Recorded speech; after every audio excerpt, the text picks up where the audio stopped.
Seen this enough times there, Chief? Would you shh? This is the best part. Last time on TMNT, we compared the way both of these shows handle their titular heroes as well as their tumultuous relationships and casual brushes with bestiality. Hey, that sneaky little green nerd just stole my date! Go see part 1 if you haven't already. In concluding this comparison between the two takes on our favorite mutated Terrapin title holders, I need to talk about their nemesis. No superhero is complete without a good villain to face, and I say, in no uncertain terms, that the Shreddalizer is quite a unique foe. 2003 Shredder wins for the voice acting alone. The time for games has ended. No more charades. This guy's evil laugh is so sadistic and scary, and he sounds so pissed off with every line. Those who are not with me are against me. This is what I'd imagine Satan to sound like. While the 2012 Shredder sounds like... There is undoubtedly a fascinating story in how my old nemesis came to teach ninjutsu before mutant turtles. Yeah, Dark Laser. I really only like Kevin Michael Richardson's voice when he's playing the Joker because he makes that his own thing. Otherwise, to me, he always sounds like he's doing a Keith David impression. Because often he is. 2003 version of Shredder is, however, a pretty drastically different take on the character. Making him an alien warlord stranded on Earth that's actually just a little stupid thingy with no hands, but damn is he tough without a body. I was really caught off guard by this change while watching this show because I missed all the episodes handling that part while I was a kid. They basically merged the two villains from the 80s show and then gave them both the personality of the Shredder from the comics. I guess what I like about it is that it gives him a sense of vulnerability when he's without a robot body. He's just a little angry jellyfish. But he has such a commanding presence and gets so much loyalty from his henchmen, either through intimidation or because he's earned their respect. You don't have to be the biggest or the scariest to be a bad guy. You just have to be the best at convincing other, dumber people to be evil on your behalf. 2012 Shredder bugs me because he's not really motivated by conquest or being pure evil. He's just a petty, jealous guy who never really got over his brother dating the girl that he liked. He's devoted pretty much his entire life just to getting revenge on Hamato Yoshi, aka Splinter in this canon. Yet I am stronger than ever, fueled by anger, by rage. So the difference is like Darth Vader and Deathstroke from Arrow. The girl I likes you instead. I'm gonna get you, Oliver! And I find his design far less appealing. But you can't talk about the complexities of angry, gravelly-voiced Samurai Man without also mentioning his daughter, Karai. In the older series, she's aware that Shredder does morally questionable shit all the time. Master, where is the honor here? This misery should be put to an end, not prolonged. Do not presume to question me, Karai. But she's devoted to him because he was kind enough to give her a home and raise her like an actual father would. She's conflicted because she cares about him, but she sees him doing shady bad guy stuff and isn't quite sure how to deal with it. If it is the turtles, hold them. I wish to destroy them myself. Is something the matter, Karai? No, nothing, Master.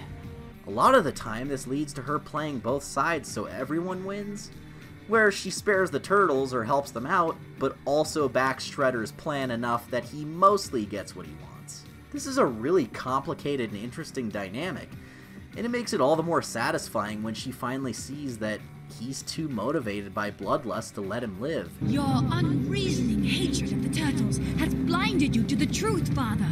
Your actions could destroy us all. And chooses to help destroy him once and for all.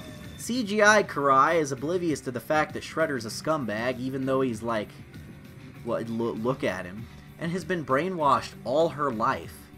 And her genetic father is actually Hamato Yoshi. You took something from me, so I took something from you. Your daughter. You're my bitch. So, her weird semi-relationship with Leo has kind of an incesty tone to it that, Karai's our sister? Just because I like you doesn't mean I'm gonna go easy on you, Leo. Yuck. Not really sure about that, Chief. What's with this show's obsession with Testadine testicles? I think her character arc of betraying Shredder perfectly exemplifies my biggest problem with the 2012 series. The CGI Turtle series is one of the most frustratingly slow TV shows I think I've ever watched. It takes 20 episodes for anything to happen, and then it has a chance of being backpedaled, so it takes another 20 episodes to happen for real this time. I feel like I'm marathoning anime filler episodes watching this. They let us know who Karai is very early on, and then Splinter spends several episodes keeping it to himself that she's his daughter. What's wrong, Sensei? I learned some things from the Shredder. Like what? That's for another time, Leonardo. Karai is my daughter. It is time you all knew the truth. Miwa is Karai. Today, Junior? Father. Finally! Then she joins them for one episode after betraying Shredder, and then she's gonna stay with them, right? No, then she accidentally gets mutated into a snake monster, then they spend like an entire season trying to find her and cure her, then they just give up on that. Shredder finds Karai and mind controls her, and then they have to convince her that he's the evil one all over again. And only then, when she's finally able to just be Splinter's daughter and join the team, she decides to go start her own rival ninja clan and leaves. It's irritating because we never get any payoff for that character relationship, and it takes dozens and dozens of episodes for her character arc to make any progress, only for it to be undone randomly and then have them working at it again for a few dozen more episodes. I think it's kind of cool how they introduce mutant villains as humans first, do a few episodes with them like that, and then wait before changing them into big monsters that make for good action figures. Yet after that, character development for any of these guys is at a dead halt, and they don't do anything else except whatever Shredder tells them to. They might as well be stormtroopers. This guy Chris Bradford turns into a giant dog monster, and then later an even scarier dog monster, and he never seems to have any reservations about it. Him and this fish guy don't make any attempts to find a cure, which does exist by the way, and we'll talk about that later, and the characters just stagnate permanently. Welcome, Tartarugas. I will slap you like a salamander. I will fin you like a flounder. I will give you bass to mouth. I can't believe he just said that. Even the other main bad guys of the series, the Krang, usually do the same plan over and over. They just go somewhere secret, build a big portal, teleport in some stuff that'll wreck the city, forcing the turtles to blow it up, and then that happens like 6 times, and each one is built up slowly over the course of multiple episodes until they finally just stop doing it in Season 4 and never come back. I guess it's because they were afraid of this other alien race called the Triceratons, which feels like a flimsy reason given that they're stated to have almost infinite resources. See, this show has a problem with development and repetition. There's a certain kind of status quo that every villain and hero has to adhere to, and nothing changes unless they build it up for 40 episodes first.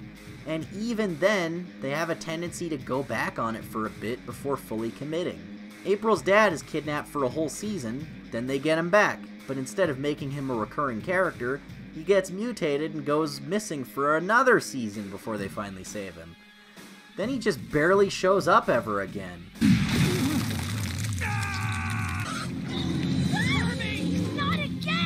Karai being redeemed happens for like 5 minutes, then she gets mutated, and they spend 2 seasons trying to get her back. And then she hardly shows up again.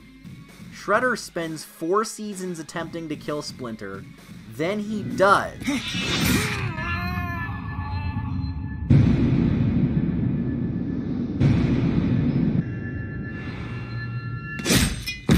Then they undo it with time travel. Master Splinter!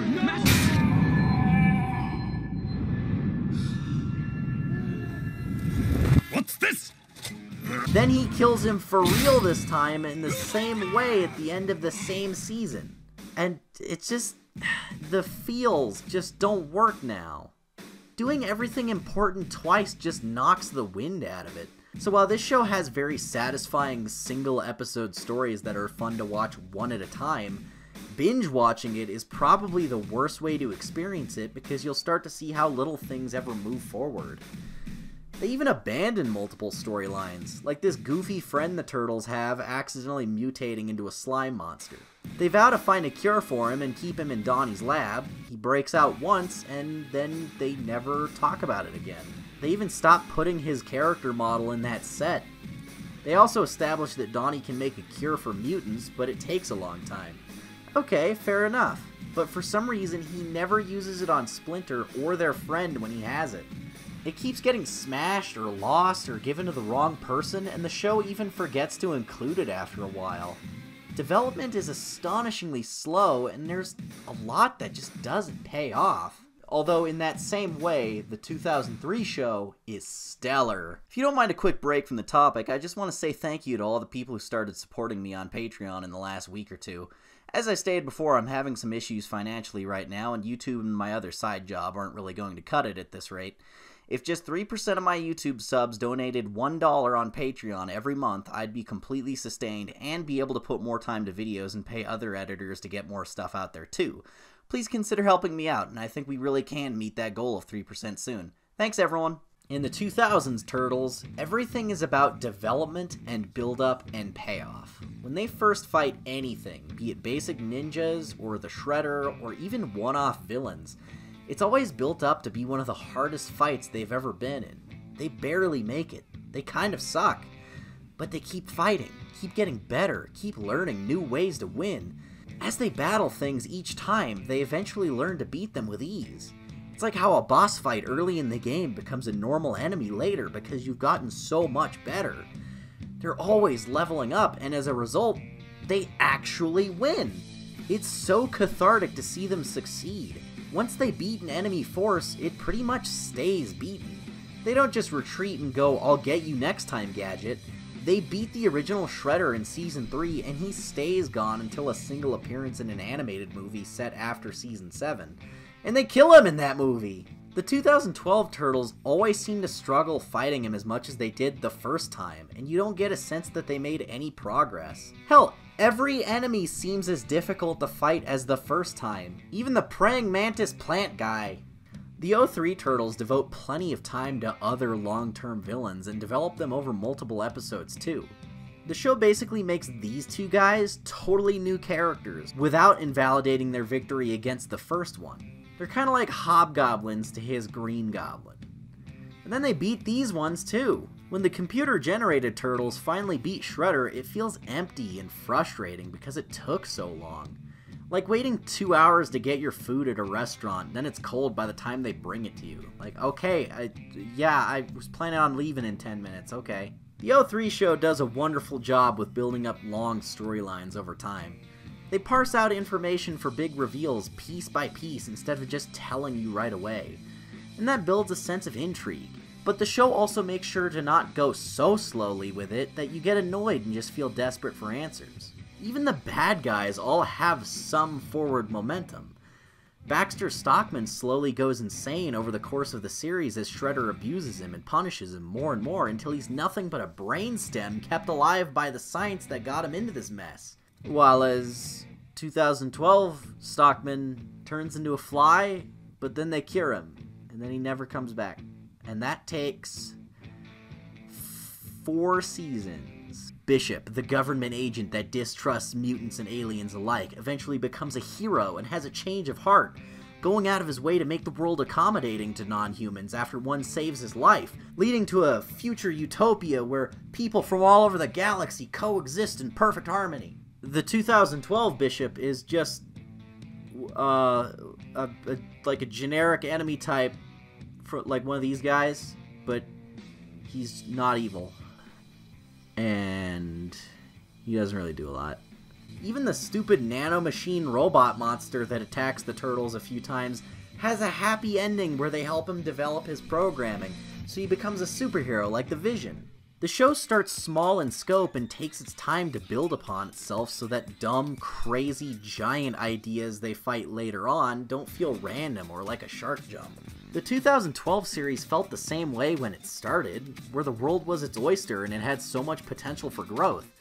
And yet, after 5 seasons, it felt like they were pretty much exactly where they started, just without Splinter. Always fighting the same handful of bad guys in the same handful of locations with the same plot devices. My theory is that it's actually a limitation of the CG animation. They have to take time to model every new environment and character from scratch, so it's cheaper and more efficient to play with a very narrow toy box. They usually only have the same group of 20 or so characters fighting in the city, a warehouse, Shredder's throne room, a Krang fortress, or in the sewers. The 2003 show isn't limited by that because with 2D animation you can really just draw whatever, like just the sky's the limit. Sure, the animation isn't as smooth, but you can have them go to any location or fight any bad guy you want.